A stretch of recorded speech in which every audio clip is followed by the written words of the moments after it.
كان في واحد عنده فشل كلوي، فاحتاج متبرع انه يتبرع له بكلية، فجاء شخص متطوع وتبرع له بكلية، ونجحت العملية والأمور زانت، كل واحد راح بيتهم. فهذا المريض مرة من المرات طالع من البيت إلا وهذا المتبرع عنده كرسي وقاعد على الباب. السلام عليكم، كيف الحال؟ والله تمام، وش تسوي عند باب البيت؟ تفضل جوا. قال له لا أنا بقعد هنا. وبدأ يعطيه أسئلة، كم شربت مويه اليوم؟ قال له لتر. قال له لا، لتر؟ كليتي عندك وتشرب لتر؟ تشرب 5 لتر، وممنوع من الغازيات، وممنوع من الدخان، وبروتينات. وصار يتحكم بنظامه الغذائي وسنتر له كل يوم عند الباب. فندم هذا انه هذا الرجال تبرع له بكليه. وكذا بعض حال الناس، اذا وقف معك بشيء ذلك. واكبر دليل قصه محمد طاهر سموه، وقفون معه ورجعون يذلونه. الرجال مسجون 28 سنه بين غرفه 4 حيطان، والحين ابوه ينفومه من الارض، لا يطلع حتى في منصات التواصل الاجتماعي، لا ينعزم.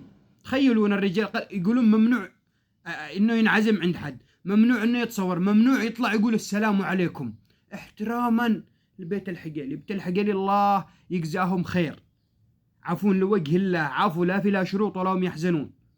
والرجال محمد طاهر سموم من احترامه لهم وتقديره لهم، برغم انه انسجن 28 سنة اكثر من مؤبد، اخذ اهله وطلعوا من القرية. الحين الشعب اليمني اللي يوقفون معه ما هو كلهم ولكن بعضهم يبون الرجال لا يظهر في منصات التواصل الاجتماعي تقديرا لمشاعر الناس. يا اخي هذول الناس اللي عندهم مشاعر يحضروه، اللي شاهدوه من اولياء الدم اللي يعفون عنه خلاص يحضروه، خلاص الحظر يريح العقل.